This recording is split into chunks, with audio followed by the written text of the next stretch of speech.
நடிகர் டேனியல் பாலாஜி. தமிழ் சினிமாவின் ஆகச்சிறந்த வில்லன் என்றாலும் பொது வாழ்க்கையில் ஏழைகளுக்கு தன்னால் முடிந்த நலத்திட்ட உதவிகளை செய்து வந்துள்ளார். மேலும் தன் தாய் ஆசைப்பட்டார் என்பதற்காக ஒரு கோவிலையும் கட்டியுள்ளார். தமிழ் சினிமாவில் அவ்வளவு சுலபமாக அவர் அந்த வாய்ப்பை பிடிக்கவில்லை.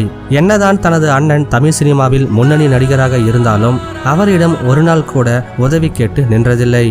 முதலில் தமிழ் சினிமாவில் புரொடக்ஷன் மேனேஜராக அறிமுகமாகி பிற்காலங்களில் தொலைக்காட்சி தொடர்களின் மூலம் தனது நடிப்பு திறமையை வெளிப்படுத்தி அதன் மூலம் கிடைத்த வாய்ப்புதான் ஏப்ரல் மாதத்தில் திரைப்படம். முன்னணி நடிகரான கமல்ஹாசனுடன் வேட்டையாடு விளையாடு, தனுஷுக்கு வில்லனாக பொல்லாதவன், விஜய்க்கு வில்லனாக பைரவா, பிகில் போன்ற பல திரைப்படங்களில் தன்னுடைய திறமையான நடிப்பை வெளிப்படுத்தி இருப்பார்.